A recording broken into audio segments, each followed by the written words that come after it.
I never thought I'd be starting over at 72. The day Dorian told me I couldn't see my grandchildren anymore, I was watering the roses outside the family cottage that had been in our family for 3 generations. 13-year-old Soren and Elira had spent every summer here, painting watercolors on the wraparound porch and collecting sea glass along the shore. You chose that house over your own family, my son said, his voice cold as February, wind off the Atlantic. Don't expect us to pretend everything's fine. 3 months since I'd refused to sign over the cottage deed. 3 months since I'd chosen my independence over his ultimatum. Was I wrong to hold on to the one thing that still felt like mine? Before we jump back in, tell us where you're tuning in from. And if this story touches you, make sure you're subscribed because tomorrow I've saved something extra special for you. The silence in the cottage felt different after Dorian's ultimatum. For 43 years, this place had echoed with family laughter, children's voices calling from the beach, and the gentle hum of multi-generational conversation. Now it held only the sound of waves against the rocks, and my own footsteps on the hardwood floors my grandfather had laid in 1952. I found myself wandering through rooms thick with memory. The kitchen where I'd taught Elira to make blueberry pancakes, flour dusting her dark hair as she giggled at her lopsided attempts. The sunroom where Soren had built elaborate Lego cities while rain drummed against the windows. The master bedroom, where my late husband Marcus had spent his final summer, watching the lighthouse beam sweep across our bedroom wall each night. Dorian had married Naomi 8 years ago, and they'd moved to Boston for his financial consulting firm. Success had always been his driving force, even as a child. Where other boys collected baseball cards, Dorian collected stock reports. While his friends rode bikes, he studied for tests that were still weeks away. I'd tried to encourage more balance, but Marcus had been proud of our son's ambition. He's going to give his children everything we couldn't give him, Marcus would say, not understanding that what we'd given Dorian, love, stability, roots, was already everything. The inheritance dispute had started so simply. Marcus had left me the cottage in his will, along with explicit instructions that it should remain in the family, but that I should have full control during my lifetime. When Dorian learned last spring that I was considering donating it to the local art council after my death rather than leaving it to him outright, the careful politeness that had characterized our relationship for years cracked open. "You're being selfish, Mom," he'd said during what turned out to be our last family dinner here in June. "Soren and Elira deserve their inheritance. This place could fund their college educations." "The cottage will still be here for them," I'd replied, trying to keep my voice steady.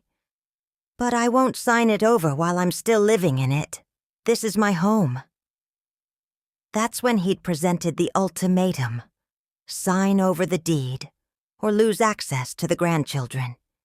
He'd dressed it up in legal language about toxic family dynamics and protecting the children from manipulation. But the message was clear. Choose the house or choose us. I'd chosen the house, not because I loved it more than Soren and Elira, but because I couldn't bear the precedent of being controlled through emotional blackmail. At 72, I was too old to start begging for scraps of my own family's affection. The first month after the cutoff, I'd maintained a routine. Morning coffee on the porch, afternoon walks on the beach, evening reading by the fireplace. I'd told myself this was temporary, that Dorian would realize he was hurting his children more than he was punishing me. But as September gave way to October, and October surrendered to November's harsh winds, I began to understand that my son's pride ran deeper than his love. That's when I found my grandmother's paint box. I'd been cleaning out the hall closet, finally tackling the accumulated detritus of decades, when my fingers brushed against a familiar wooden case tucked behind winter coats. The brass hinges creaked as I opened it, revealing rows of watercolor tubes, some still soft with paint, others hardened into colorful fossils. A note in my grandmother's careful script was tucked into the lid. For Mirelle, when she's ready to see the world in color again. Gran, 1978. I'd been 25 when she'd given me this set, newly married and pregnant with Dorian. I'd painted sporadically through his childhood. Seaside landscapes, garden portraits, the occasional still life. But somewhere in the busy years of raising a family and supporting Marcus's accounting practice, the brushes had been put away and forgotten. Now, holding the worn wooden case in my living room as afternoon light slanted through salt-stained windows, I felt something stir that I hadn't experienced in decades. Not nostalgia, exactly, but possibility, the kind of electric anticipation I'd felt as a young art teacher, standing before a blank canvas. My neighbor Mavis found me the next morning, sitting on the beach with a sheet of watercolor paper clipped to a makeshift easel, trying to capture the way fog clung to the lighthouse at dawn. "Well, I'll be damned," she said, her cigarette dangling from the corner of her mouth as she assessed my work. Look who decided to rejoin the living.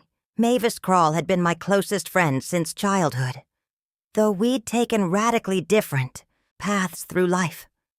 Where I'd married young and devoted myself to family, she'd remained cheerfully single, pursuing a career in marine biology that had taken her around the world. At 71, she was still sharp as sea glass, with silver hair she wore in a practical bob and a wardrobe that consisted entirely of paint-splattered jeans and faded band t-shirts. "I'm not rejoining anything," I said, adding another wash of gray to the lighthouse's weathered stone. "I'm just painting." Bullshit. She settled onto the sand beside me, ignoring the early November cold. "This is about Dorian, isn't it? That boy always was too big for his britches. I'd told Mavis about the inheritance dispute, but not about losing access to the twins. The shame felt too raw, too much like failure. How do you explain to your best friend that your own son has decided you're not worth knowing? He thinks I'm being stubborn," I said finally. "Are you?" I considered this as I watched my brush blend water and pigment on the paper. The lighthouse emerged slowly, not quite as I saw it, but as I felt it. Solid, enduring, weathered, but standing. "Maybe," I admitted. "But I'm 72 years old, Mavis. If I can't be stubborn now, when can I be?" She laughed, the sound carrying across the empty beach. "There's my girl. I was starting to worry you'd forgotten how to fight." We sat in comfortable silence as I worked, the rhythm of waves providing a soundtrack to the scratch of brush against paper. When I finally stepped back to assess the painting, I was surprised by what I saw. It wasn't technically perfect. The proportions were slightly off and the color mixing showed my rusty skills. But it had something. Life, energy, a perspective that felt uniquely mine.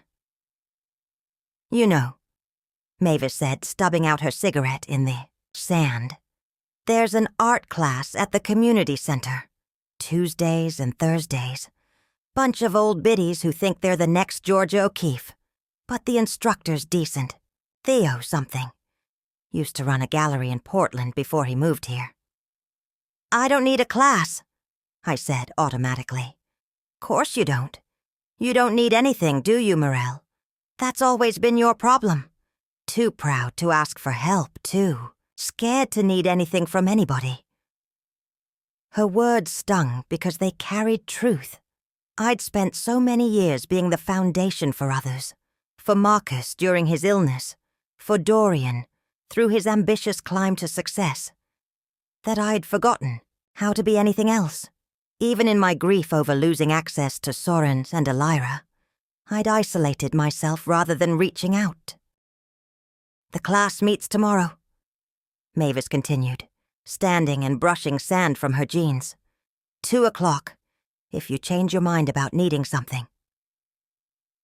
That evening, I sat in Marcus's old chair by the fireplace, studying the lighthouse painting I'd propped against the mantel. In the flickering light, it seemed to pulse with its own gentle rhythm, a beacon cutting through approaching darkness. My grandmother's note was still tucked into the paint box lid, and I read it again. "When she's ready to see the world in color again, maybe I was ready. Maybe I'd been ready for longer than I'd admitted."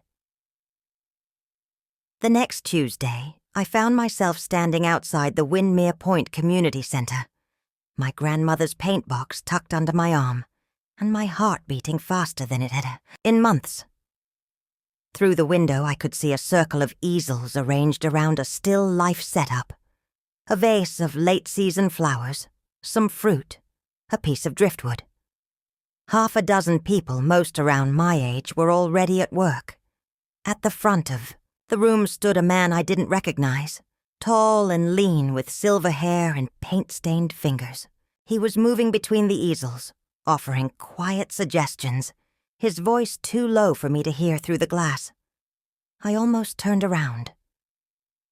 What was I doing here? I was a widow, a mother estranged from her son, a grandmother forbidden from seeing her grandchildren. I was 72 years old, and starting over with a paint box that should have stayed in the closet. But as I stood there, hesitating, I thought about Soren and Elira. They would be in school now, 8th grade, learning about the world in ways that would shape who they became. Were they wondering about me? Did they miss our summer painting sessions on the porch? Or had Dorian convinced them that I was the villain in this family story? I couldn't answer those questions from outside this building, paralyzed by doubt and wounded pride. But maybe, just maybe, I could begin to find my way back to who I was before I became defined entirely by my relationships to other people. I pushed open the door and stepped inside. The art class was nothing like I'd expected. For starters, Theo Bramble, the instructor Mavis had mentioned, was younger than most of us, maybe 65, with kind eyes behind wire-rimmed glasses and a gentle way of offering suggestions that never felt like criticism. He welcomed me, without making a fuss, simply setting up an easel and encouraging me to paint what calls to you. What called to me, apparently, was memory. While the others worked on the still life, I found myself painting the view from my kitchen window, the one I'd looked through every morning for 30 years, watching the seasons change and the lighthouse. Keep attend his small garden. But in my painting, 2 small figures sat on the porch swing, their heads bent together over a book. "That's lovely," Theo said quietly, appearing beside my easel near the end of class. "The light on the porch has such warmth. It feels like a memory." "It is," I admitted, then immediately felt exposed. I wasn't used to strangers seeing into my private thoughts. The best paintings usually are. He studied the canvas for another moment. "You have a natural eye for composition, Mirelle. Have you painted much before?" "Not for years. Decades, really." "Well, you haven't lost the instinct. I'd love to see what you create as you get back into practice." Walking home that afternoon, I felt something I hadn't experienced in months. Anticipation for the next Tuesday, not because I was lonely, though I was, but because I'd forgotten the particular satisfaction of creating something with my own hands. The way watercolor behaved differently each time, never quite predictable, requiring both control and surrender, but the good feeling faded when I got home and found a thick envelope in my mailbox. Dorian's law firm letterhead made my stomach clench before I even opened it. Inside were copies of family photos, Soren's soccer trophy presentation, Elira's school art show, a family vacation to the Cape, pictures I should have been in, moments I should have shared. At the bottom of the stack was a note in Naomi's careful handwriting. "The kids ask about you. I thought you should see how they're doing." I sank onto my front porch steps, studying each photo. Soren had grown taller, his face showing the first hints of the young man he'd become. Elira's hair was shorter now, and she wore an expression I recognized. The same determined look I'd seen in my own mirror at her age, the face of someone deciding who she wanted to be. That night, I drove to the drugstore and bought a pack of greeting cards. Simple ones with painted flowers on the front. Back home, I sat at my kitchen table and wrote carefully. "Dear Soren, I saw that you won the science fair. I'm so proud of you. I remember when you were 7 and spent an entire afternoon trying to build a volcano that actually erupted. You've always had such a curious mind. I miss our talks about everything and nothing. Love, Nana." Dear Elira, your art project in the photo is beautiful. I can see you're still drawn to bold colors. Remember when you painted that sunset that was all orange and purple? And your father said sunsets weren't really those colors? You were right and he was wrong. Art isn't about copying what we see. It's about showing what we feel. I hope you never stop painting with your heart. Love, Nana. I addressed the envelopes, stamped them, even walked to the corner mailbox. But at the last moment, I couldn't drop them in. What if Dorian saw them first? What if he threw them away, or worse, used them as evidence of my attempts to manipulate the children? I carried the cards home and put them in my desk drawer, next to the growing stack of letters I'd written, but never sent. The weeks that followed settled into a rhythm. Art class on Tuesdays and Thursdays became the anchor of my week. I painted the cottage from different angles, the beach in various seasons, the town as it prepared for winter. Theo encouraged experimentation. Try painting the feeling of a foggy morning rather than just the fog itself. And slowly, my confidence grew. The other class members were a mix of retirees and empty nesters, all seeking something to fill time that had once been consumed by careers or child-rearing. There was Margaret, a former nurse who painted delicate botanical studies, and Frank, a retired postal worker, whose landscapes were bold and impressionistic. Sarah had been a high school English teacher and approached art with the same methodical approach she'd once used for lesson plans. But it was my growing friendship with Theo that surprised me most. After class, we often walked to the small cafe across the street where we'd discuss technique and art history over coffee.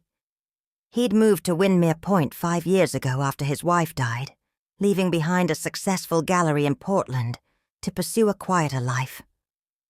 I thought I wanted complete solitude, he told me one Thursday afternoon as we watched November rain streak the cafe windows.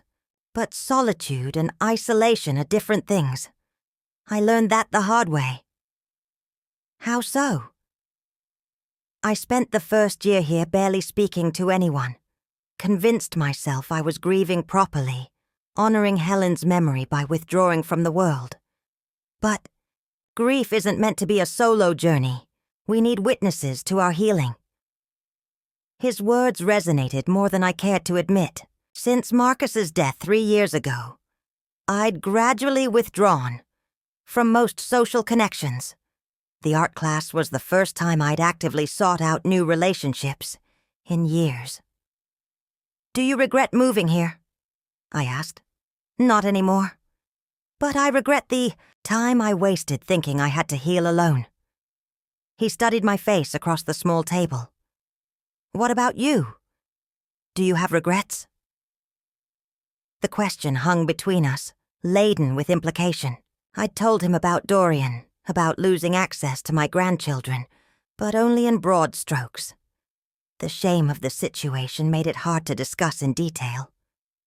"I regret not standing up for myself sooner," I said finally.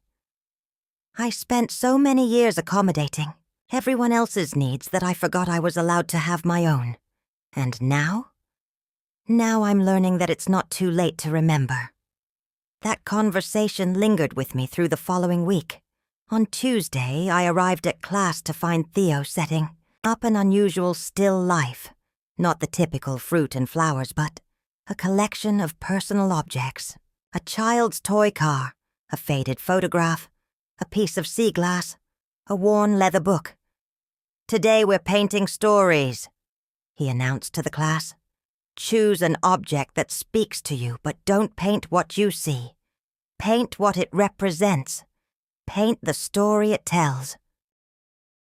I found myself drawn to the sea glass, a smooth piece of green that caught the light like a tiny window. As I painted, I thought about all the journeys that piece of glass had taken. From bottle to ocean floor to beach, tumbled by waves until its sharp edges became smooth, its surface frosted and beautiful. Broken, but made more precious by the breaking. Halfway through the session, I realized I wasn't painting the sea glass at all. I was painting myself. When class ended, Theo lingered by my easel longer than usual. "This is powerful work, Mirelle. There's something here that goes beyond technique." "It's just sea glass," I said, but we both knew that wasn't true. "Would you be interested in showing some of your work? I'm curating a small exhibition for the gallery space at the library. Local artists, casual setting, nothing intimidating." The suggestion both thrilled and terrified me. Show my work? I was a beginner, a 72-year-old woman rediscovering a childhood hobby. Who would want to see my paintings? But even as doubt crept in, another voice in my head, one that sounded remarkably like my grandmother, whispered back, "Why not you? Why not now?" "I'll think about it," I told him, which we both knew meant yes. That evening I called Mavis. "I might do something crazy," I said when she answered. "Good. It's about time." "What kind of crazy?" I told her about the exhibition opportunity, about Theo's encouragement, about the growing stack of paintings accumulating in my spare bedroom. "So what's the problem?" she asked. "Afraid people won't like them?" "Afraid people will think I'm foolish. A grandmother trying to be an artist. Mirelle, honey, you've been trying to be everything except yourself for so long. I'd forgotten you even existed under all that people-pleasing. If being an artist is who you are, then be one. The world needs more brave old women, not more invisible ones." After I hung up, I sat in my kitchen looking at the stack of unsent cards to Soren and Elira. Maybe Mavis was right. Maybe it was time to stop making myself small to accommodate other people's comfort. Maybe it was time to show up as exactly who I was, regardless of who approved. I pulled out a fresh sheet of watercolor paper and began to paint. Not the lighthouse this time, not the cottage or the beach. Instead, I painted two children on a porch swing, their grandmother beside them, all three figures bathed in golden light. It was memory, yes, but also hope. A vision of what could be, again, if I was brave enough to believe it possible. Outside, the first snow of the season began to fall, dusting the world in quiet possibility. December arrived with a ferocity that reminded everyone why coastal Maine winters earned their reputation.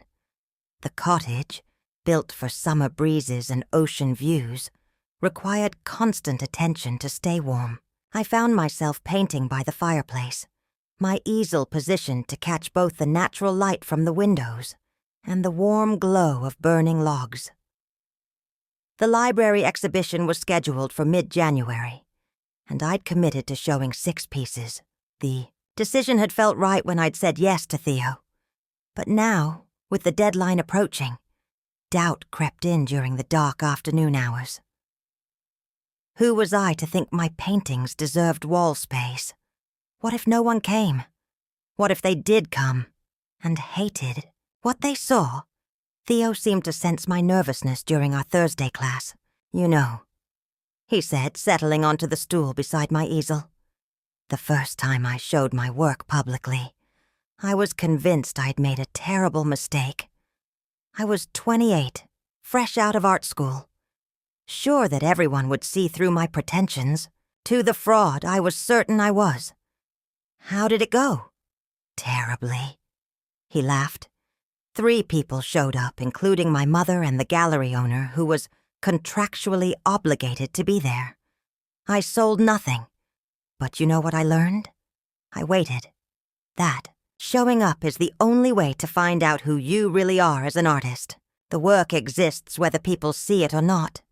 But you don't become an artist until you're brave enough to let the world witness your vision. His words stayed with me as I worked on my final pieces for the show. I'd chosen a series that traced the cottage through different seasons. Spring's tentative blooms, summer's full abundance, autumn's golden resignation, and winter's stark beauty. But the 6th painting was different. It was the one I'd started the night Mavis had called me brave. The grandmother and grandchildren on the porch swing, suspended in that perfect moment before everything changed. 3 days before Christmas, an unexpected visitor broke my careful routine. I was adding final touches to the winter cottage painting when I heard a car in the driveway. Through the window, I saw Naomi's silver Honda, but instead of my daughter-in-law emerging alone, 2 familiar figures tumbled out of the back seat, Soren and Elira. My heart hammered as I watched them approach the front door. They looked older than in the photos Naomi had sent. Soren taller and more serious, Elira moving with the quick energy of someone testing boundaries. I set down my brush and walked to the door, hands trembling as I turned the knob. "Hi, Nana," Elira said simply, as if 3 months hadn't passed since we'd last spoken. "Hello, sweetheart." My voice came out rough with emotion. "Hi, Soren." He nodded, suddenly shy in that way teenagers become when emotions run too close to the surface. Behind them, Naomi looked nervous but determined. "I told Dorian we were going. Christmas shopping," she said quietly. "We are, technically. We just have one stop to make first." I stepped aside to let them in, acutely aware that the house looked different than they remembered. Paintings covered every available surface, propped against walls, hanging on makeshift hooks, stacked carefully on tables. The cottage had become a gallery of my rediscovered passion. "Whoa," Soren said, his usual reserve cracking. "Nana, did you paint all of these?" "Most of them. I've been keeping busy." Elira was already moving through the living room, studying each piece with the intensity she'd always brought to visual things. She stopped in front of the painting of the 3 figures on the porch swing. "This one's us," she said. It wasn't a question. "Yes. But we look happy." The simple statement broke something open in my chest. You were happy. We all were. Naomi had been quiet, letting the children explore. But now she stepped closer to me. "Mirelle, I'm sorry. This whole situation, it's gone too far. The kids miss you terribly. And I've missed you too." "Does Dorian know you're here?" She shook her head. "He thinks this is for the best, keeping the family separated until you come to your senses about the cottage. But the kids don't understand why they're being punished for an adult disagreement they had nothing to do with." Soren had discovered my grandmother's paint box, still open on the side table where I'd been mixing colors. "Can you show me how to do the water thing?" he asked, pointing to one of my seascapes where I'd tried to capture the way morning light diffracted through waves. You want to paint? Maybe, if you don't mind. The next hour unfolded like a gift I'd thought I'd lost forever. I set up paper and brushes for both children, while Naomi made tea in my kitchen. Elira immediately dove into an abstract explosion of color, purple trees and orange clouds, and a sun that she painted with every color except yellow. Soren approached his painting more methodically, sketching first in pencil before adding careful washes of blue and gray. "Dad said you were being selfish about the house," Elira said suddenly, not looking up from her work. "But I don't understand. Why wanting to keep your own house is selfish?" Naomi looked up sharply from the kitchen, and I could see her calculating how to respond. But I was tired of adults protecting children from the truth by lying to them. "Your father wants me to sign the cottage over to him now, while I'm still alive and living here." I said no, because this is my home, and I'm not ready to give it up. That made him angry. "So he said we couldn't see you anymore?" Soren asked, his brush suspended over his paper. "Yes." "That's stupid," Elira declared with characteristic bluntness. "Houses don't matter more than people." "I agree," I said. "But sometimes adults make decisions that don't make sense, even to other adults." The simplicity of talking honestly with them felt revolutionary. For months, I'd imagined complex explanations, worried about how to make them understand. But children, I remembered, often grasp emotional truth more clearly than adults who've learned to complicate everything with pride and legal implications. As they painted, I found myself studying their faces. Soren's concentration as he tried to capture the way afternoon light hit the cottage's weathered shingles. Elira's unself-conscious joy as she added yet another impossible color to her landscape. These were my grandchildren, but they were also themselves, individuals with their own perspectives and feelings that existed independent of their parents' conflicts. "Nana," Elira said eventually, "are you going to show these somewhere? Like in a museum?" "Not a museum, but there's going to be a small exhibition at the library next month. Some of my paintings will be there. Can we come see it?" I looked at Naomi, who bit her lip before nodding. "I'll figure out a way." When it was time for them to leave, the house felt emptier than it had before their visit, but it was a different kind of emptiness. Not the hollow ache of abandonment, but the satisfied quiet that follows a good conversation with people you love. Naomi lingered after loading the children back into the car. "Morel, I want you to..." "No. I never agreed with Dorian's decision. I've been trying to change his mind, but he's stubborn, doesn't begin to cover it." "He's angry," I said, "and hurt, probably, though he'd never admit it. He feels like I chose the cottage over him." "Did you?" The question was fair, and I considered it carefully. "I chose my autonomy over his attempt to control me. The cottage is just the symbol. If I'd given in on this, there would have been something else. Some other way he'd test whether I was willing to sacrifice my own needs for his approval." Naomi nodded slowly. "He does that. I've been on the receiving end more times than I cares to count. Then you understand why I can't back down." "I do. I just wish..." She gestured helplessly. "I wish there was a way to fix this without someone having to win and someone having to lose." After they left, I returned to my painting. But the cottage looked different through the window now. Still beautiful, still worth fighting for, but no longer the lonely fortress I'd imagined it to be. It was a place where my grandchildren had spent an afternoon creating art, where honest conversations happened over cups of tea, where 3 generations of women had learned to see the world in their own colors. That night, I called Theo. "I want to add one more painting to the exhibition," I said. "Something I painted today." "Of course. What's the subject?"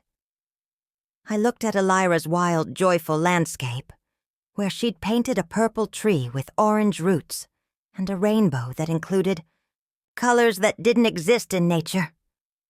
"Hope," I said. "I want to paint hope."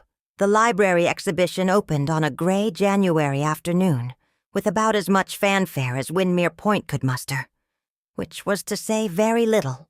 The library's community room had been transformed with simple white walls and careful lighting, and my 6 paintings hung alongside work from 8 other local artists.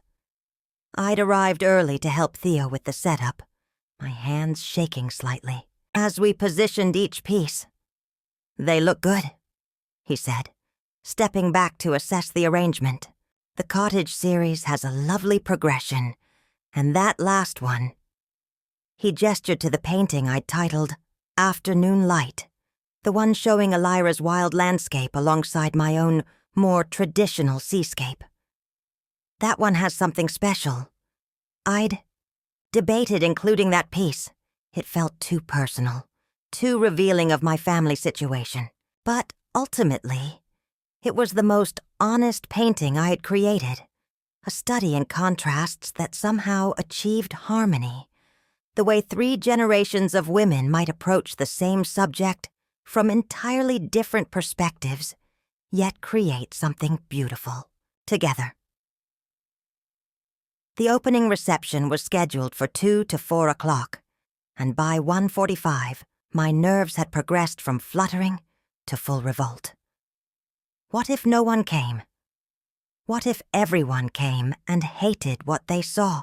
What if Dorian somehow found out and used this as further evidence of my selfishness, spending money on art supplies while refusing to be generous with family property?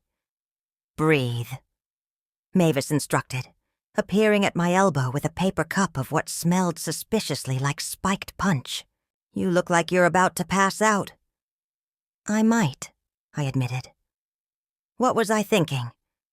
I'm not an artist. I'm a 72-year-old woman playing with watercolors.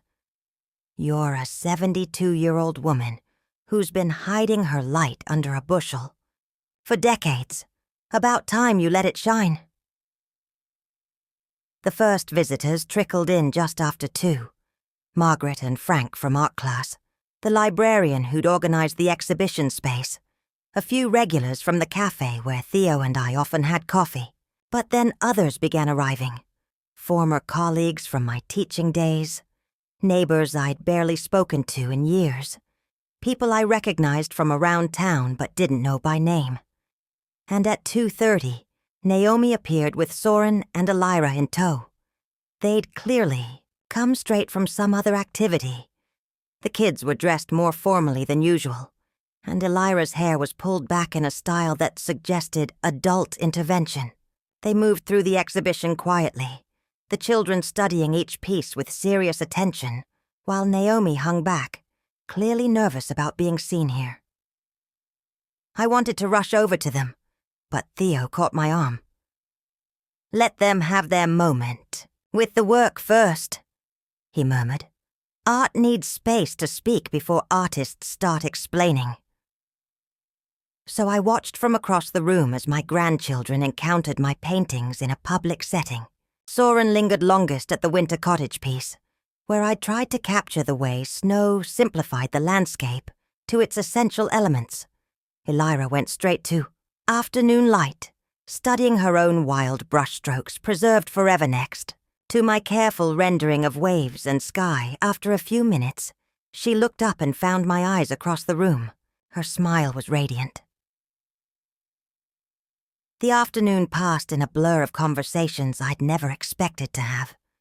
Mrs. Patterson, who'd taught in the classroom, next to mine for 15 years, told me she'd always wondered if I'd kept up with my art.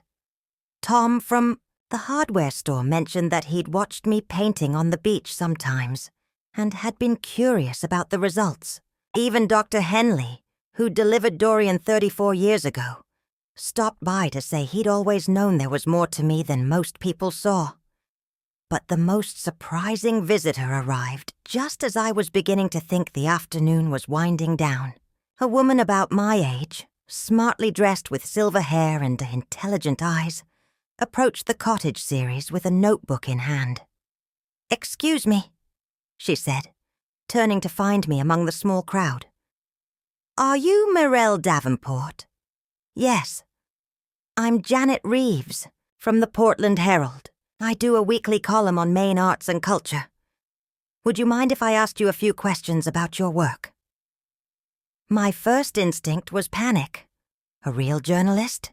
Here, about my paintings? But then I saw Soren and Elira watching from across the room, their faces bright with curiosity and something that looked like pride, and I straightened my shoulders. "Of course," I said. The interview lasted about 15 minutes. Janet asked thoughtful questions about my return to painting, about the cottage series, about what it meant to discover or rediscover artistic expression later in life. I found myself speaking more openly than I'd intended, talking about the way art had become a form of emotional archaeology, helping me uncover parts of myself that had been buried under decades of being what others needed me to be.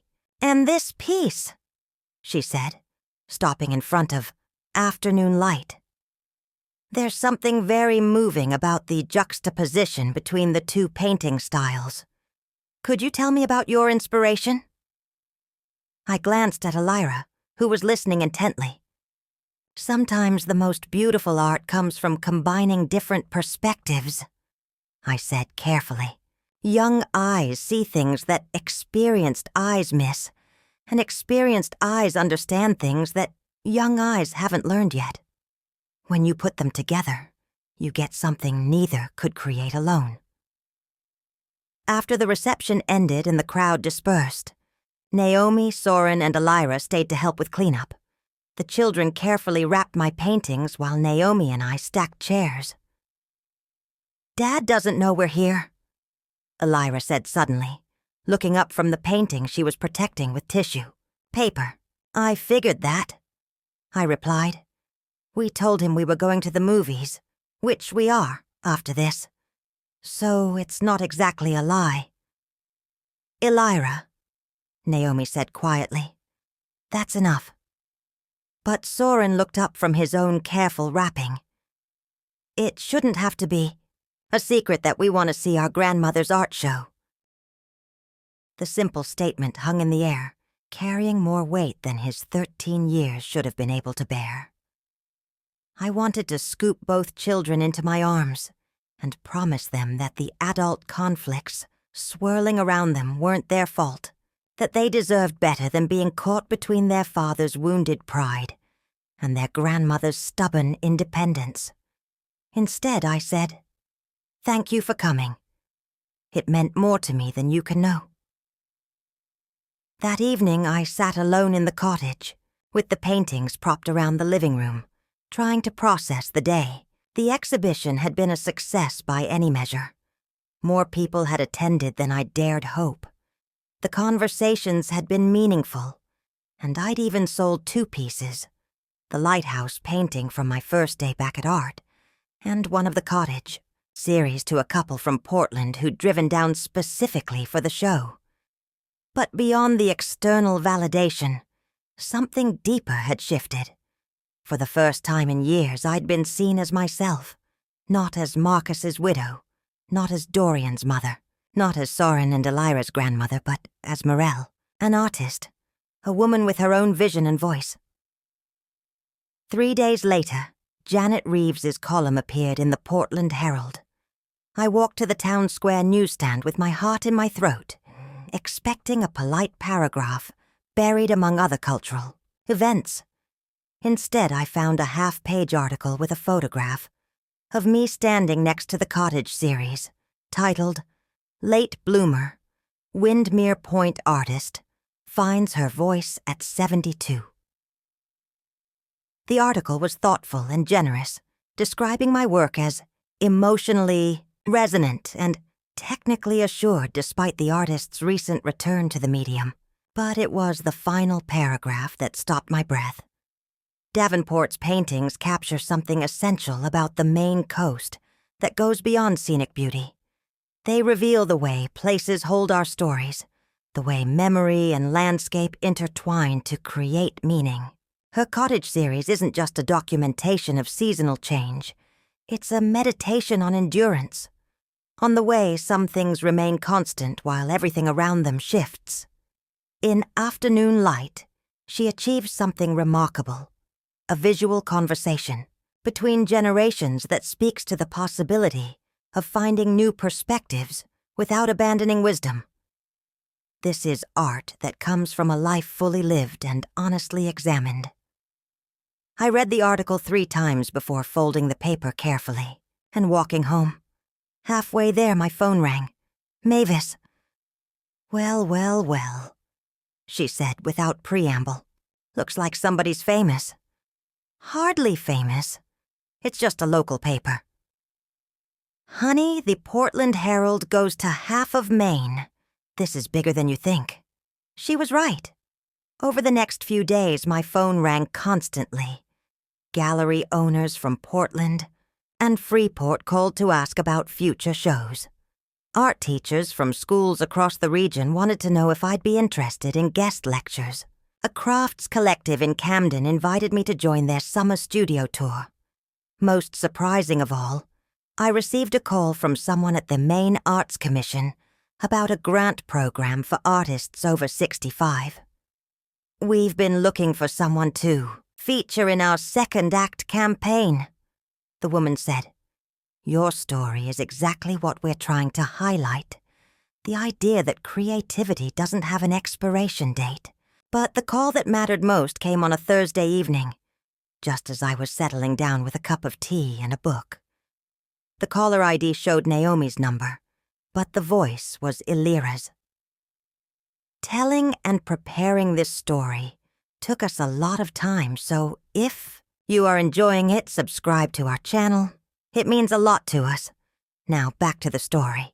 Nana, I saw the newspaper thing online. You're famous. Not quite famous, sweetheart. But it was nice to have someone write about the paintings. Can I ask you something? Of course. Are you going to keep painting? Even if things with Dad don't get better? The question revealed so much about how she was processing this family fracture. She'd understood somehow that my art wasn't just a hobby, but a declaration of independence, a way of saying that I existed beyond the roles others had assigned me. Yes, I told her. I'm going to keep painting. No matter what. Good, she said simply. I think that's what real artists do. After we hung up, I looked around the cottage, at the paintings covering every surface, at my grandmother's paint box open on the kitchen table, at the easel by the window where I'd been working on a new piece. This space, which had felt like a fortress during the lonely months of autumn, now felt like a studio, a place where art happened, where stories were told in color and light. Outside, the lighthouse beam swept across the dark water, steady and sure. Some things endured, I thought. Some things lasted. And some things, when they were important enough, were worth fighting for. February brought an unexpected thaw. One of those brief warm spells that trick you into believing spring might come early. I'd taken advantage of the weather to set up, my easel on the beach working on a new piece that had been gestating since the newspaper article appeared. The attention from Janet Reeves's column had been gratifying, but also overwhelming, and I found myself needing the solitude of sand and waves to process everything that was changing in my life. I was deep in concentration, trying to capture the way afternoon light played across wet sand, when I became aware of someone watching me. A young woman with a camera phone standing about 20 feet away. She wasn't being particularly subtle about filming, but she wasn't being intrusive either. When I paused and looked in her direction, she smiled and waved. I'm sorry. she called out. I didn't mean to interrupt, This is so beautiful. The way you're painting out here, with the lighthouse in the background. It's like a movie scene. The young woman was maybe 25, with pink streaks, in her brown hair and the kind of effortless style that suggested she was more comfortable with technology than I'd ever be. She introduced herself as Zoe, explained that she was visiting her grandmother in town for the week, and asked if I minded if she'd recorded a short video. It's for TikTok, she explained, seeing my blank expression. It's this app where people share short videos. I have a small following for art content. There's something really powerful about seeing someone your age creating art outdoors like this. It's inspiring. I'd heard of TikTok from the kids in my former art classes, though I'd never paid much attention to social media beyond the occasional Facebook post. The idea of my painting being shared with strangers on the internet seemed both thrilling and terrifying. What would you do with the video? I asked. Just post it with some information about local artists. Maybe ask people to share their own stories about finding art later in life. Nothing invasive. I can show you before I post it if you'd like. Something about her earnestness convinced me. All right, I said, but I get to approve it first. She filmed for maybe 3 minutes, me mixing colors, applying paint to paper, the ocean backdrop with the lighthouse standing sentinel in the distance. She asked a few questions about how long I'd been painting and what drew me to beach scenes. I found myself talking more freely than I'd expected, perhaps because her enthusiasm was infectious. This is perfect, she said, reviewing the footage. You come across as so genuine, so passionate about what you're doing. People are going to love this. She showed me the edited video on her phone before posting it. She'd added soft music and simple text overlays. Found this amazing artist painting on the beach in Maine, 72 years old, and following her passion, never too late to start something new. It was tasteful and respectful, capturing something I recognized as authentic about my experience. Go ahead and post it, I told her. But I don't have TikTok, so I won't be able to see what happens. That's okay, she laughed. I'll keep you updated if anything interesting happens. I thought that would be the end of it. A brief encounter with a kind stranger, a moment of my day preserved in digital amber for her small group of followers. I finished my painting, packed up my supplies, and walked home thinking about what to make for dinner. 3 days later, Mavis appeared at my door with her laptop and an expression I'd never seen before. Half amazement, half concern. Mirelle, she said, setting the computer on my kitchen table and opening it up. You need to see this.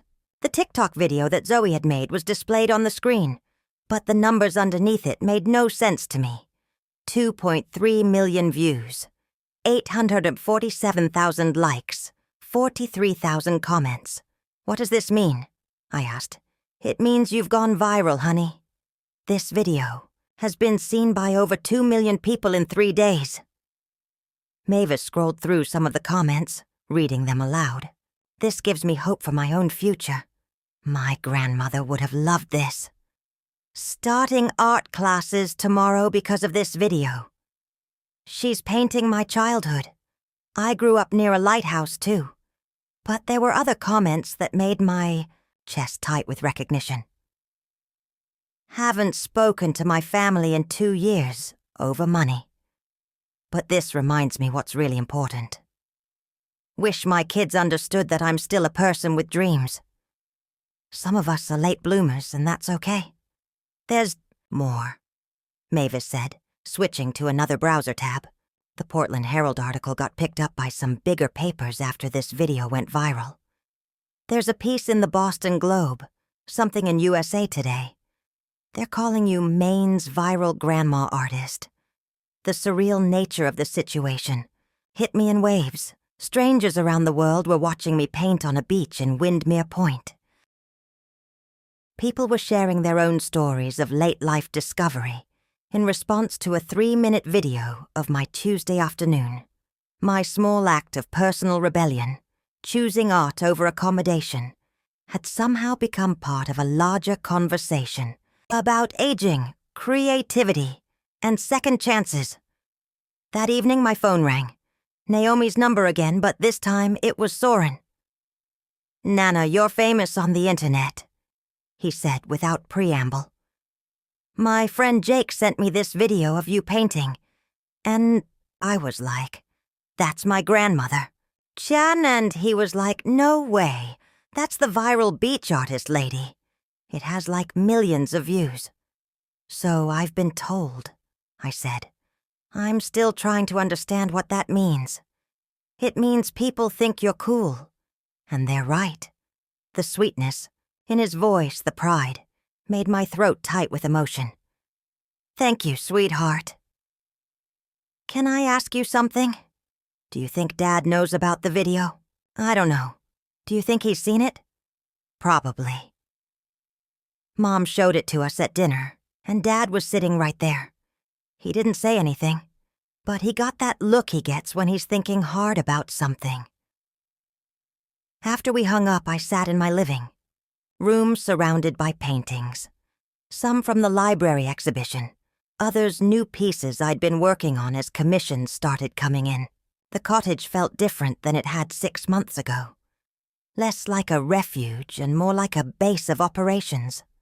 I was still the same woman who'd been estranged from her son over an inheritance dispute. But I was also becoming someone new. Someone whose art mattered to strangers, whose story resonated across generations and geographies. The next morning brought more evidence of how dramatically my world had shifted. My phone rang before I'd finished my first cup of coffee. "Ms. Davenport, this is Caroline Webb from the Today Show. We'd love to have you on the program to talk about your art and your viral video. Would you be interested in coming to New York?" Dear Today Show. The actual Today Show that I'd watched while getting ready for work for 30 years, wanted to interview me about my paintings. What would I need to do? I asked. "We'd fly you down, put you up in a hotel, and do a brief interview about your story, maybe 8 to 10 minutes. We're doing a segment on late-life creativity, and your video perfectly captures what we're trying to highlight." I told her I'd think about it and call back. After hanging up, I immediately called Theo. "That's wonderful," he said when I told him about the offer. "You should absolutely do it." Should I? I'm not sure I'm ready for that level of attention. This is all happening so fast. "Morel, listen to me. 6 months ago, you were hiding in that cottage, convinced your story was over. Now you have an opportunity to share your art with millions of people, to maybe inspire others who think it's too late to pursue their dreams. How is that not worth a little nervousness?" That afternoon, I called Caroline Webb back and said yes. The Today Show appearance was scheduled for the following Thursday, which gave me a week to panic about everything, from what to wear to what I might say on national television. Mavis, predictably, was no help in the anxiety department. "Just be yourself," she said, when I called her in a state of near panic. "You're not some slick media personality. You're a real person with a real story. That's why people connected with the video in the first place. What if I say something stupid? Then you'll say something stupid on national television, and life will go on. Morel, you've survived divorce, widowhood, and your son cutting you off from your grandchildren. I think you can handle a few questions from a talk show host." The Wednesday before I was supposed to leave for New York, my doorbell rang at 8 in the evening. Through the peephole, I could see a familiar figure standing on my porch, shifting his weight from foot to foot, in a gesture I remembered from his childhood. Dorian. I opened the door, and for a moment, neither of us spoke. He looked older than he had in June, more lines around his eyes, gray threading through his dark hair. But his expression was unreadable, that careful neutrality he'd perfected in his professional life. "Hello, Mom," he said finally. "Hello, Dorian. Would you like to come in?" He stepped inside and immediately noticed the paintings covering every surface. His gaze lingered on Afternoon Light, where his daughter's wild brushstrokes lived alongside my careful rendering of waves. "Elira painted that part," I said, following his gaze. "I know." She told me. He was quiet for a long moment. "I saw the video, the newspaper articles. I heard about the Today Show. And I wanted to talk to you before this gets even bigger." We sat in my living room, the space between us charged with 6 months of silence and hurt.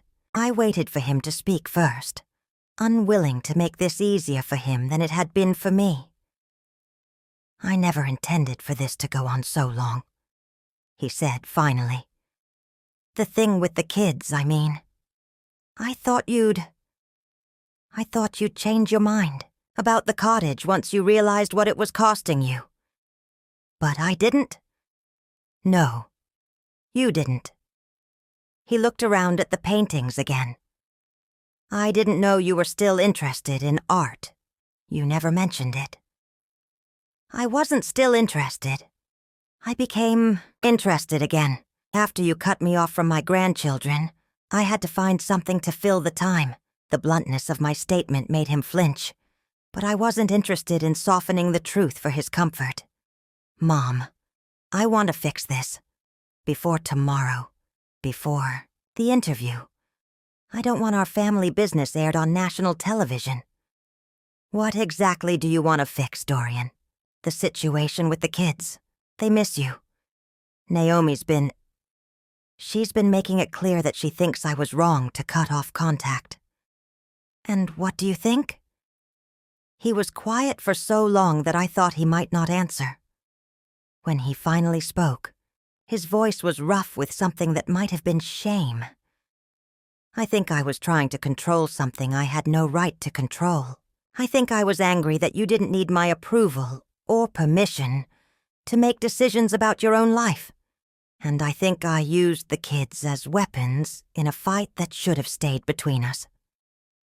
It was more honesty than I'd heard from him in years, maybe decades. But honesty without action was just another form of manipulation. "What are you proposing?" I asked. "I want to call a truce. You keep the cottage. I was wrong to try to force you to sign it over. In exchange, we go back to the way things were. Family dinners, holidays, the kids spending summers here, and maybe we don't talk about any of this publicly." The offer was reasonable, even generous by Dorian standards. But something about the timing, about his obvious anxiety over my upcoming television appearance, made me pause. "Are you asking me to turn down the Today Show?" "I'm asking you to consider what's best for the family." "The family," I repeated slowly. "You mean what's best for your reputation? What's best for your image as a successful financial advisor who has his personal life perfectly managed? That's not—" He stopped, exhaled slowly. "Okay, yes.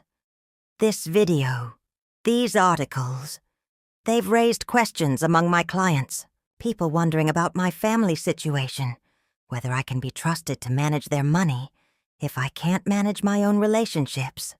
And there it was, the real reason for his late evening visit, his sudden desire for reconciliation. Not genuine, remorse or love for his children's relationship with their grandmother, but concern for his professional reputation. "I see," I said. "So you're offering to restore my access to Soren and Elira in exchange for me quietly fading back into obscurity." I'm offering to fix our family. No, Dorian. You're offering to control the narrative. Again, I stood up, suddenly exhausted by the familiar pattern of our relationship. His need to manage everything and everyone around him. My old tendency to accommodate his comfort at the expense of my own integrity. I'm going to New York tomorrow, I said. I'm going to tell my story, truthfully but not vindictively. I'm going to talk about art and second chances, and the courage it takes to start over at 72. If that embarrasses you, I'm sorry, but I won't let your discomfort dictate my choices anymore. He stood too, his face flushing with the anger I'd expected. So you're choosing strangers on TV over your own family. I'm choosing myself, Dorian. For the first time in my adult life, I'm choosing to be seen as who I actually am, instead of who someone else needs me to be. If you can't support that, or if you decide to punish the children again because of it, that's your choice. But I won't be manipulated into invisibility anymore. He left without another word, and I spent the rest of the evening packing for New York with hands that shook only slightly. Tomorrow I would sit on a national television program and talk about my art, my life, my decision to bloom late but bloom boldly. Whatever consequences that brought, I was finally ready to face them. The Today Show studios were smaller than they looked on television, but twice as bright, with lights that made everything feel like it was happening inside a jewelry box. I sat in the green room, my hands folded carefully in my lap, wearing the navy dress Mavis had insisted was both television appropriate and authentically me. The producers had been kind, explaining the process and assuring me that the interview would be conversational, not confrontational. They just want to hear your story.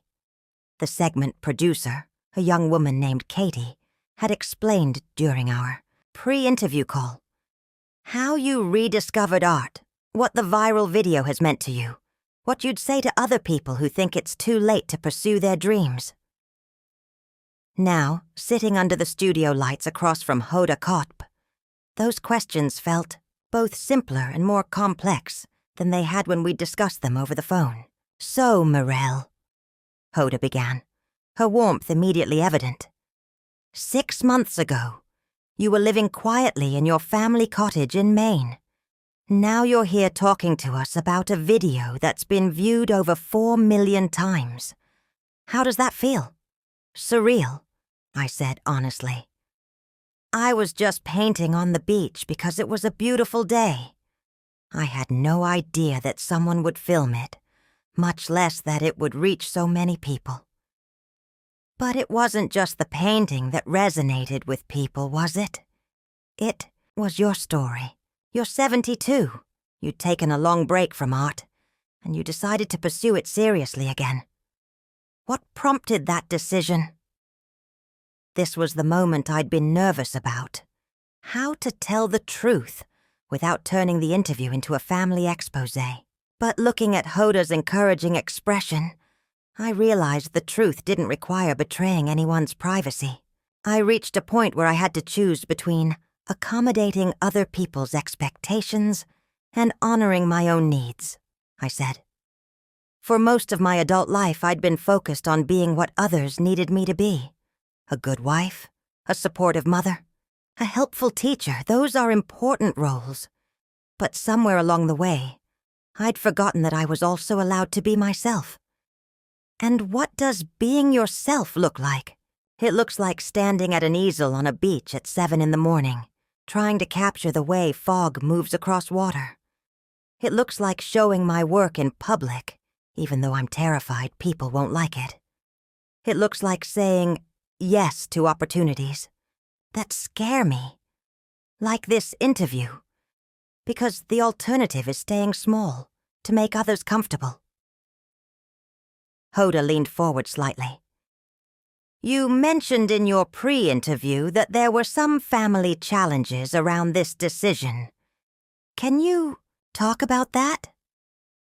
I'd known this question was coming, and I'd thought carefully about how to answer it honestly, without being cruel.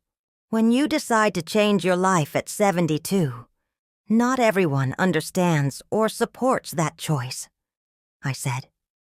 Some people are invested in you staying exactly who you've always been. My decision to prioritize my art and my independence caused some family tensions that I'm still working through.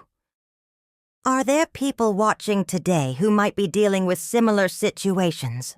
I think there are a lot of people, especially women, especially older women, who've spent so many years caring for others that they've forgotten they're allowed to care for themselves. I'd want them to know that it's never too late to remember who you are underneath all the roles you play for other people. The interview continued for another few minutes, touching on the technical aspects of my painting, the response to the viral video, and my plans for future art projects. But I could tell that the segment about choosing authenticity over accommodation was what had really connected. As we wrapped up, Hoda asked one final question. What would you say to someone who's watching this and thinking, I'm too old to start something new? I thought about Soren and Elira, hoping they might be watching. I thought about all the people who'd commented on the TikTok video about their own deferred dreams. And I thought about the woman I'd been 6 months ago, afraid to take up space, afraid to be seen.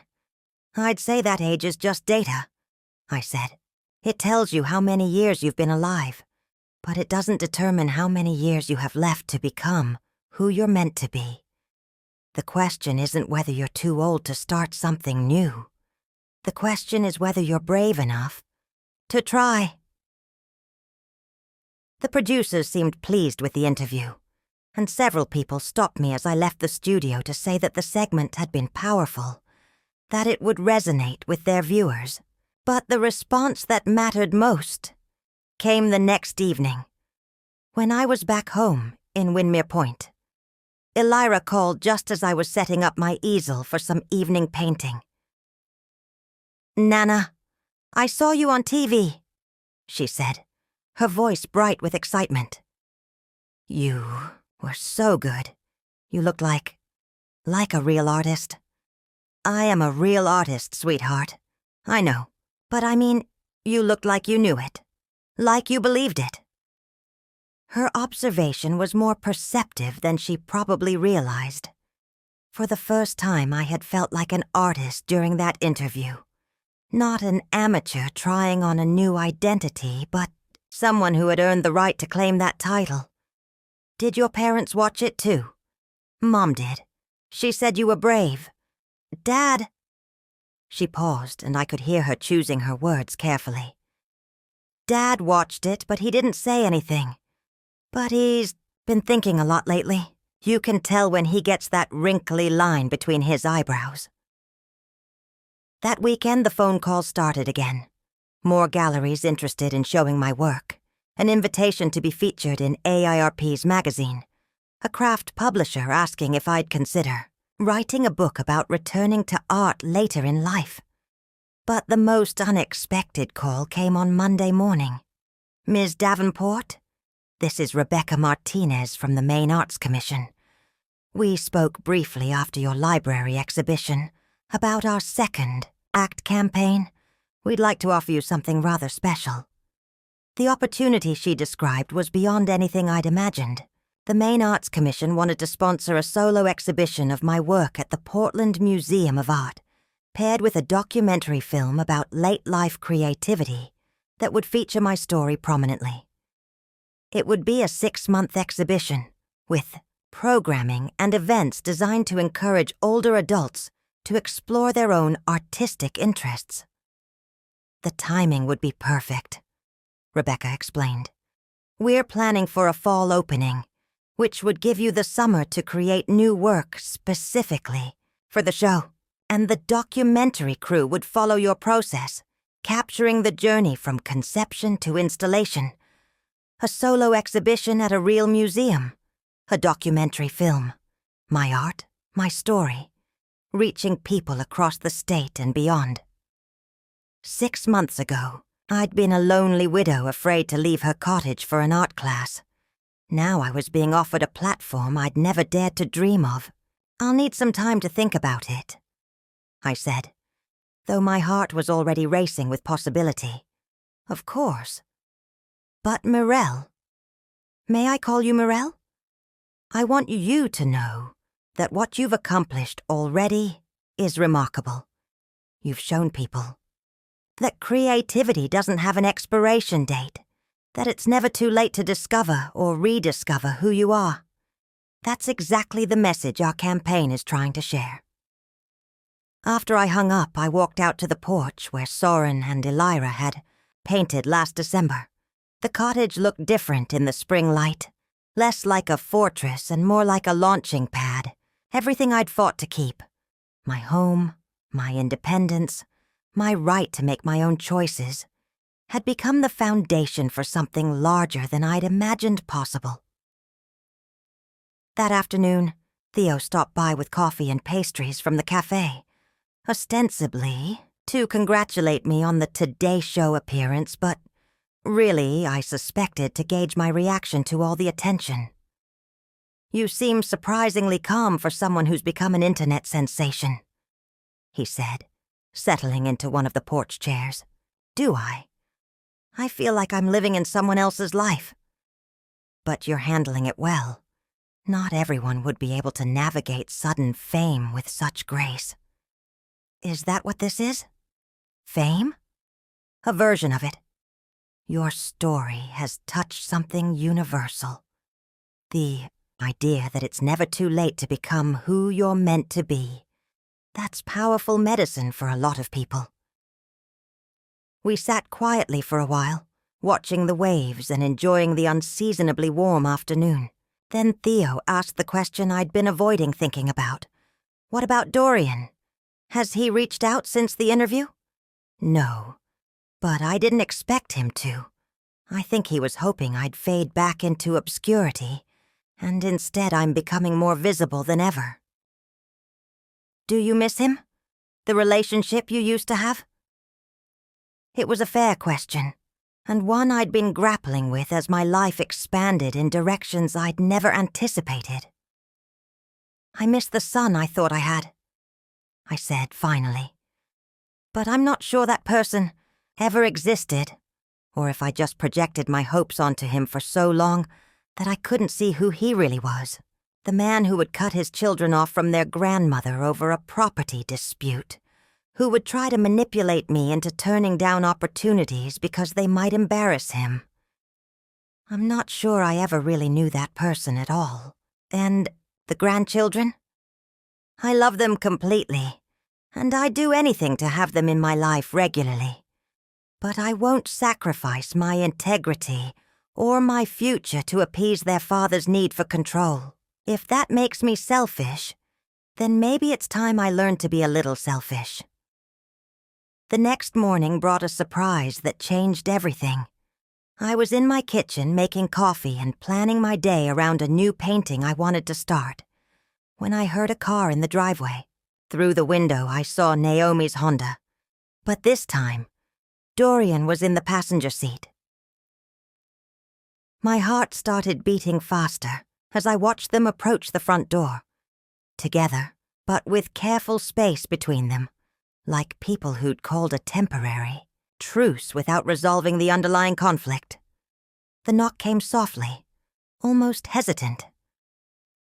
I opened the door to find Dorian looking deeply uncomfortable, and Naomi with the kind of determined expression that suggested she'd engineered this visit against his better judgment.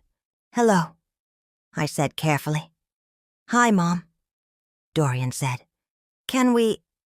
Would it be okay if we came in and talked?" I stepped aside and let them into the living room, where my painting still covered every available surface. The energy in the room was tense, loaded with months of accumulated hurt and the specific awkwardness that comes when people are forced to address conflicts they'd rather ignore. "I owe you an apology," Dorian said once we were all seated. Several apologies, actually. I waited. I was wrong to cut off your access to the kids. I was wrong to try to force you to sign over the cottage. And I was wrong to ask you to give up the Today Show interview to protect my reputation. The words sounded rehearsed, but the strain in his voice suggested genuine discomfort, which, for Dorian, was probably as close to authentic remorse as I was likely to get. I'm sorry, too, Naomi added. I should have pushed back against the decision about the kids from the beginning. I knew it was wrong, but I was scared of making things worse. And now, I asked, now I've realized that they can't get worse, Dorian said. My children barely speak to me because they think I'm cruel. My wife looks at me like she doesn't recognize the man she married. And my clients are asking questions about why my own family situation is such a mess. So this was about consequences, not genuine understanding. But maybe consequences were a form of education, and maybe education could lead to actual change. What are you proposing? I asked, echoing our conversation from the week before. Nothing, Dorian said. No conditions, no negotiations. I'm asking if you'd be willing to let us try to rebuild our relationship without any strings attached. You keep the cottage. You pursue your art career. You do whatever makes you happy. And maybe sometimes we could be a family again. I looked at both of them. My son, stiff with wounded pride, but making an effort I'd never seen from him before, and my daughter-in-law, whose relief at finally speaking the truth was visible in every line of her body. The children, I said. What have you told them about all of this? That adults sometimes make mistakes, Naomi answered. That you were never the problem, and that we're sorry it took us so long to fix it. And they understood that. They're smart kids, Dorian said. Smarter than their father, apparently. They knew the whole situation was my fault from the beginning. There was something different about him today. Less rigid, more human. Maybe crisis was good for him. Maybe having his comfortable world shaken up had forced him to examine assumptions he'd never questioned before. I'd like to try, I said finally, but slowly, and with the understanding that I'm not going back to who I was before all this happened. I'm an artist now. I'm a woman with her own life and her own goals. If you can accept that version of me, then yes, let's try to rebuild. Relief flooded Naomi's face, and even Dorian's shoulders relaxed slightly. There's something else, he said. The museum exhibition that Rebecca Martinez called you about. Naomi and I would like to help promote it. Maybe host an opening reception here at the cottage if you'd be interested.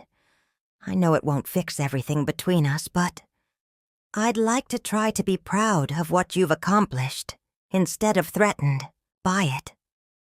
I stared at him, genuinely surprised. You want to help with the exhibition? I want to learn how to be your son instead of your manager, he said. I think this might be a good place to start. As they prepared to leave, Naomi lingered on the porch, while Dorian walked to the car. It's taken him a long time to understand that other people's independence isn't a threat to his security, she said quietly. But I think he's starting to get it. And Morel, thank you for not giving up on us, even when we gave you every reason to. After they left, I stood in my living room surrounded by paintings that represented the most creative period of my life, trying to process what had just happened. 6 months ago, I'd been a woman afraid to take an art class. Now I was planning a museum exhibition while tentatively rebuilding a relationship with my son. Maybe this was what courage looked like. Not the absence of fear, but The willingness to keep growing even when the people around you needed time to catch up. Maybe this was what late blooming really meant. Not just discovering new talents, but finding the strength to become fully yourself, regardless of who approved. Outside, the lighthouse beam was beginning its nightly sweep across the water, steady and sure. Some things endured, some things lasted, and some things, when they were important enough, were worth fighting for. June arrived with the kind of weather that made Maine summers legendary. Warm days, cool nights, and light that seemed to last forever. The cottage had been transformed, once again, this time into something resembling an art studio crossed with a documentary film set. The crew from the Maine Arts Commission film project had been following me for 6 weeks, capturing everything from my morning coffee routine to the painstaking process of selecting which pieces would anchor the museum exhibition. I'd created 12 new paintings specifically for the show, each one larger and more ambitious than anything I'd attempted before. The cottage series remained the heart of the collection, but these new pieces pushed beyond familiar territory into explorations of memory, family, and the way places hold our stories across generations. The painting I was most proud of, and most nervous about, was one I'd titled Reconciliation. It showed the cottage porch from 3 different temporal perspectives, layered on top of each other. The same space as it had been when Dorian was young, as it was during those magical summers with Soren and Elira, and as it existed now, transformed into an artist's workspace. The effect was dreamlike, suggesting that time was less linear than layered, that all our various selves existed simultaneously in the places that shaped us. Theo had been invaluable during the creative process, offering technical guidance while respecting my emerging artistic voice. Our relationship had deepened over the months, evolving from teacher-student to something more complex. Creative partnership, deep friendship, and the gentle beginning of what might become love, if we were both brave enough to trust it. "You found your visual vocabulary," he said one afternoon, as we stood before the completed reconciliation piece. "These new paintings aren't just technically accomplished. They're saying something that only you could say." The documentary, Crew, led by a thoughtful director named Michael Chen, had been less intrusive than I'd feared. They'd focused on the process rather than personal drama, though they'd captured some of the family reconciliation as it unfolded throughout the spring. Soren and Elira had become regular visitors again, spending weekends at the cottage and helping, with everything from painting preparation to posing for reference photos. Their relationship with their father remained somewhat strained. 13-year-olds don't forgive emotional manipulation as easily as adults learn to negotiate around it. But they'd embraced their grandmother's artistic transformation with enthusiasm. "You should do a YouTube channel," Elira had suggested one weekend, watching me mix colors for a particularly complex sky. "Like tutorials for older people who want to start painting. You could be Grandma Paints or something." "I think I have enough attention for now, sweetheart," I'd replied, though the idea wasn't entirely without appeal. The number of people who'd reached out after the Today Show appearance, sharing their own stories of late-life creative discovery, had been overwhelming and inspiring in equal measure. Dorian's evolution throughout the summer had been perhaps the most surprising development. True to his word, he'd thrown himself into promoting the museum exhibition with the same intensity he brought to his financial consulting. He'd created a professional website for my work, coordinated with local media for preview coverage, and even convinced several of his Boston clients to attend the opening reception. But more importantly, he'd begun to see me differently, not as an extension of his family narrative that needed to be managed, but as an individual with her own story worth celebrating. It wasn't a complete transformation. Decades of control issues don't disappear overnight. But it was progress. The most moving moment had come in late July, when he'd arrived at the cottage to find me working on a painting of him as a young boy, building sandcastles on the beach below the house. "I remember that day," he'd said, studying the canvas. "I was maybe 8. You spent the whole afternoon helping me engineer a castle with a working moat. You were so serious about getting the engineering right," I'd replied. "You made me redraw the plans 3 times. I was always like that, wasn't I? Needing everything. To be perfect, to be controlled. You were a thoughtful child who grew into a thoughtful man. You just forgot for a while that other people's choices weren't reflections of your worth." He'd been quiet for a long time after that, and when he'd finally spoken, his voice was rough with emotion. "I'm sorry I made you choose between your independence and your family. That was the opposite of thoughtful." Now, as August wound toward the September exhibition opening, the cottage buzzed with controlled chaos. Rebecca Martinez from the Maine Arts Commission visited regularly to coordinate logistics. The museum's curator, Dr. Sarah Penfield, had driven up from Portland twice to finalize the installation plan, and everywhere, it seemed there were photographers, journalists, and film crew members documenting what Rebecca had started calling the Morel Davenport phenomenon. The attention still felt surreal, but I'd learned to navigate it with more confidence. The key, I'd discovered, was remembering that the story wasn't really about me. It was about the universal human need to grow, to create, to become more fully ourselves, regardless of age or circumstance.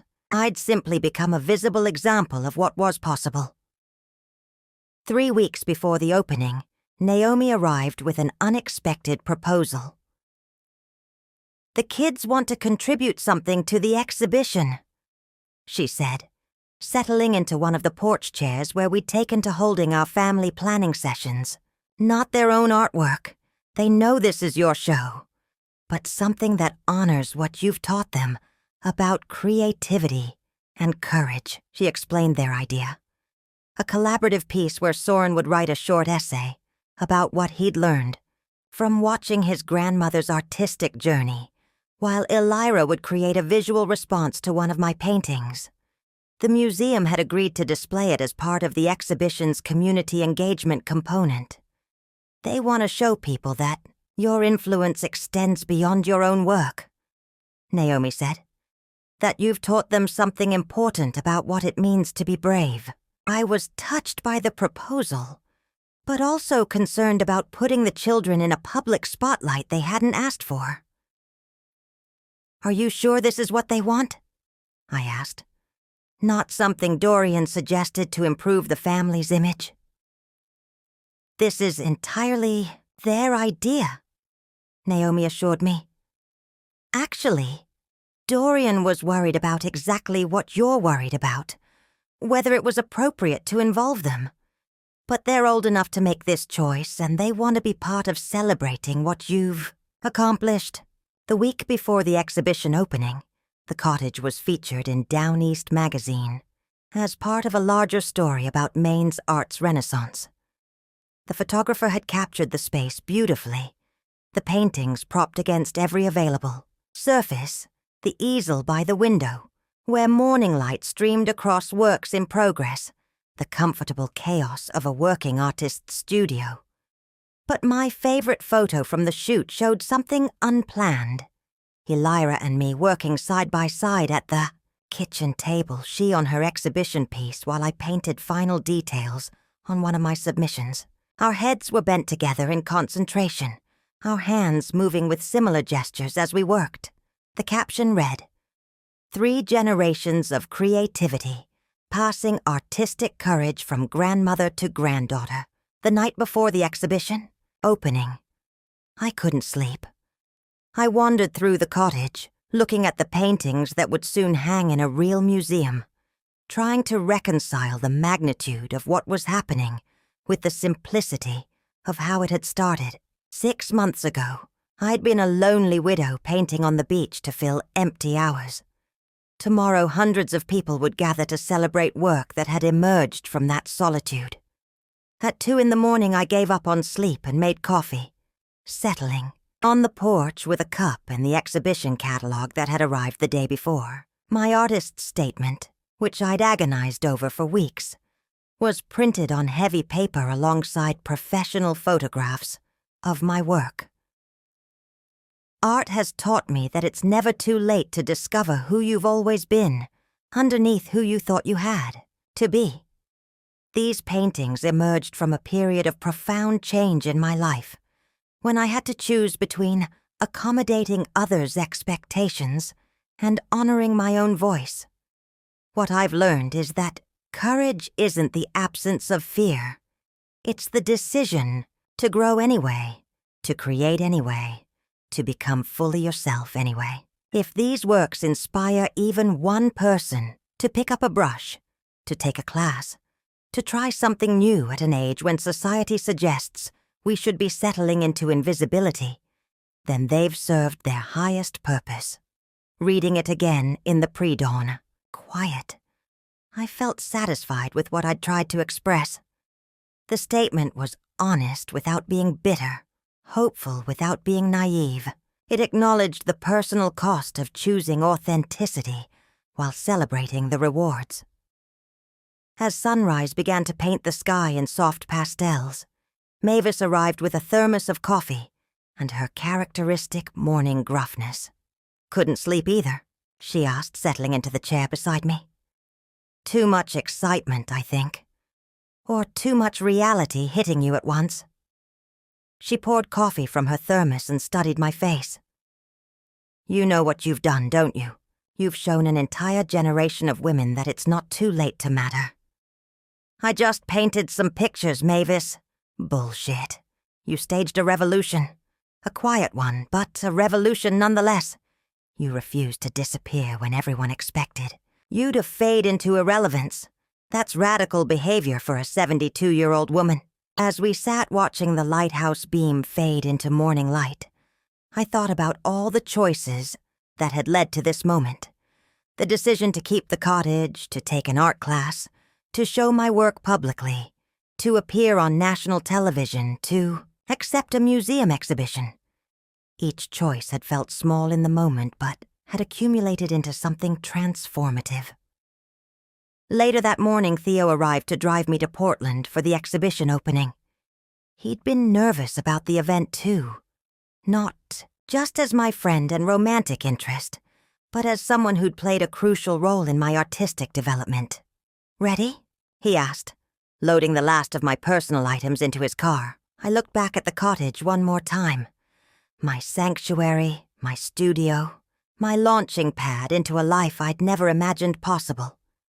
Tomorrow I'd return to the same physical space, but I'd be coming home as someone different, an artist with a museum exhibition, a woman whose story had inspired strangers around the world, a grandmother who'd found a way to reconcile love for her family with respect for herself. "Ready," I said, and meant it completely. The Portland Museum of Art had been transformed for the opening reception. My paintings hung on pristine white walls under professional lighting that made the colors seem to glow from within. The cottage series anchored one wall, while the newer pieces occupied the main gallery space. Reconciliation had been given a place of honor, visible from the museum's entrance, drawing visitors into the story the exhibition was trying to tell. I'd worried that seeing my work in such a formal setting would make it feel foreign, disconnected from the intimate process of creation. Instead, the opposite happened. The paintings looked like they belonged here, like they'd been waiting their whole existence for this level of presentation and respect. The reception had drawn a larger crowd than anyone had anticipated. Rebecca Martinez estimated nearly 300 people, ranging from Portland's established art community to busloads of seniors who'd driven down from retirement communities across Maine. But the most meaningful attendees were clustered near the entrance when I arrived. Soren and Elira, radiant in their formal clothes and obvious pride. Naomi, beaming as she directed a steady stream of relatives and family friends to the guest book. And Dorian, looking genuinely happy in a way I hadn't seen since he was a teenager. "Mom," he said, approaching me with something that looked suspiciously like tears in his eyes. "This is incredible. I had no idea. I mean, I knew you were talented, but seeing everything displayed like this..." "Thank you," I said simply, "for being here, for supporting this. Thank you for not giving up on us when we gave you every reason to." The evening unfolded in a blur of conversations with strangers who'd been moved by my story, fellow artists who welcomed me into their community, and reporters who wanted to capture the late bloomer phenomenon for their readers. But the moment that mattered most came near the end of the reception, when a woman about my age approached with a small canvas tucked under her arm. "Ms. Davenport?" she said. "I'm Martha Henley. I drove down from Bar Harbor tonight, but I wanted you to have this." She handed me the canvas, a simple landscape painted in watercolors, technically imperfect, but full of joy and energy. "I started painting last month after I saw your interview on the Today Show. I'm 68, and I'd convinced myself it was too late to try anything new. But watching you talk about choosing yourself over other people's expectations, it gave me permission to stop making excuses." I studied her painting, a view of Acadia's coastline rendered with the enthusiasm of someone discovering color for the first time. "This is beautiful, Martha. You have a natural eye for composition." "I know it's not very good yet," she said, "but it's mine. For the first time in my life, I'm creating something that's entirely mine." "That's what matters," I told her. "The skill will come with practice, but that joy, that's what makes you an artist." After the reception ended and the crowds dispersed, my family gathered in the empty gallery for a few quiet minutes with the work. Soren and Elira moved from painting to painting, studying details they'd watched me create but seeing them now in this new context. "It's different here," Elira observed. "More important looking." "Is it more important?" Soren asked. "Because it's in a museum instead of at home?" "No," I said. "The paintings are exactly the same. But sometimes we need other people to show us the value of what we've created before we can see it ourselves." Theo appeared beside me, his hand finding mine as we stood before. "Reconciliation. How does it feel?" he asked quietly. "Seeing 6 months of work displayed like this?" "Like proof," I said. "Proof that it's possible to start over, to discover who you are when you stop trying to be who everyone else needs you to be." The documentary crew was still filming, capturing these quiet family moments that would become the conclusion of their film. Michael Chen had explained that they wanted to end not with the spectacle of the opening reception, but with the intimate reality of what success meant to me personally. As we prepared to leave the museum, Rebecca Martinez handed me a thick folder. "Fan mail," she explained with a smile. "Letters and emails that have been pouring in since the exhibition was announced. I thought you might like to read them when you get home." That night, back at the cottage with the lights of the reception still twinkling in my memory, I opened the folder and began reading, letter after letter from people who'd been inspired by my story to pursue their own deferred dreams. A retired teacher in California who'd enrolled in pottery classes, a widow in Florida who'd started writing the novel she'd always talked about, but never begun. A grandfather in Vermont who'd picked up the guitar he'd abandoned 40 years ago. But the letter that moved me most was handwritten on simple stationery, the words careful and precise. Dear Mrs. Davenport, I am 79 years old, and thought my life was essentially over. I've been living in my daughter's basement for 3 years, ever since my husband died, convinced that I was just waiting to die myself. But something about your television interview made me remember that I used to love to garden, used to grow the most beautiful roses in my neighborhood. Yesterday, I asked my daughter to help me plant a small garden in her backyard. Nothing fancy, just some tomatoes and flowers. But as I worked with the soil and planned where each plant would go, I felt something I hadn't experienced in years. Hope for tomorrow.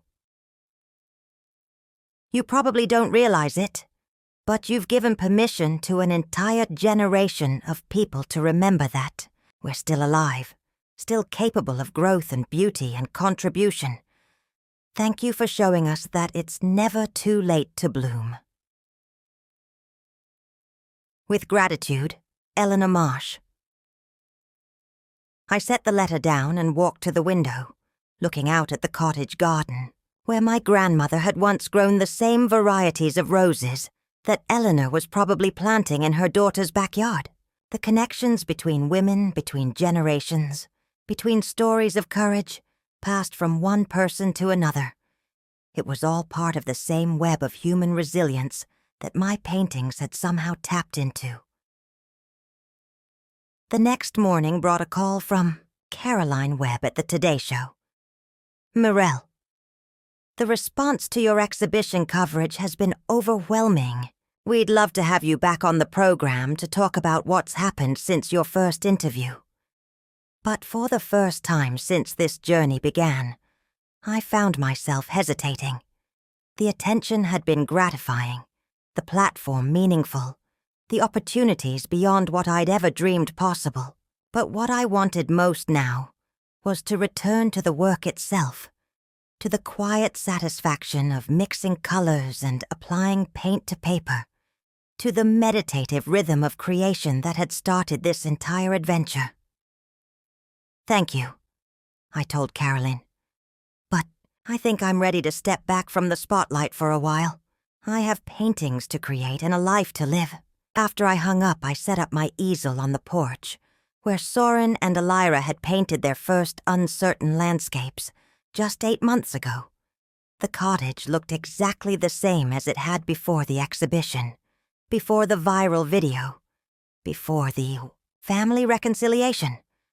But I was different, not just because of external recognition or professional success, but because I'd learned to see myself clearly, as an artist, as a woman, as someone whose story was still being written. I mixed blue and gray on my palette, preparing to capture the way morning fog clung to the lighthouse's weathered stone. This would be painting number 1 of whatever came next. Not a series designed for exhibition or documentation, but work created for the pure joy of creation itself. Halfway through the morning, Mavis appeared with coffee and the newspaper, which featured a follow-up story about the exhibition's success. Says here you're considering a book deal, she said, settling into her usual chair. I'm considering lots of things, but mostly I'm considering painting. Good. Fame is nice, but it's not why you picked up that brush last fall. She was right. I'd picked up the brush because I'd needed to remember who I was when I wasn't busy being what everyone else needed. The exhibitions and interviews and recognition had been meaningful, but they weren't the goal. The goal was this: sitting on my porch in the morning light, creating something that hadn't existed before, feeling fully alive at 73. Afternoon approached, I heard familiar footsteps on the porch stairs. Soren and Elira appeared, still dressed in school clothes but carrying art supplies. Can we paint with you? Elira asked. I mean, if you're not too famous now to paint with. Kids. I laughed and helped them set up their easels beside mine. For the next hour, 3 generations worked side by side, each of us seeing the lighthouse from our own perspective, each of us learning something different from the process of trying to capture light and shadow, and the ineffable quality that makes a place feel like home. When Dorian and Naomi arrived to pick up the children, they found us all spattered with paint and completely absorbed in our work. "How was school?" Naomi asked. "Fine," Soren said, not looking up from his careful rendering of the lighthouse keeper's small garden. "But this is better." That evening, as the family gathered for dinner around my kitchen table, a weekly tradition we'd re-established over the summer, I looked at each face illuminated by candlelight and felt something I'd almost forgotten was possible. Complete contentment. Not the satisfaction of external achievement, but the deeper pleasure of being exactly where and who I was meant to be. The cottage held us all easily, its rooms filled with the comfortable noise of multiple conversations and genuine laughter. My paintings covered the walls like windows into different seasons and moods, creating a visual diary of the year that had changed everything. Later, after everyone had gone home, and I was cleaning up the dinner dishes, I found a note Elira had left on the kitchen counter. "Nana, thank you for showing me that it's okay to be different, to want things other people don't understand, to take up space in the world. I'm going to remember that when I grow up. Love, Elira." I tucked the note into my grandmother's paint box, next to the encouraging words she'd written 47 years ago. Some things, I thought, were worth preserving. Not just for what they meant to us personally, but for what they might mean to the next person who needed permission to bloom. Outside, the lighthouse beam swept across the water in its ancient rhythm, steady and sure. Tomorrow I would paint again. Not because the world was watching, but because that's what artists do. We keep creating, keep growing, keep becoming more fully ourselves with each stroke of the brush. At 73, I was finally just getting started. Up next, we have 2 more incredible stories that are waiting for you. Just click the image you want to watch, and it will take you there. If you enjoyed this video, make sure to subscribe. It would mean a lot.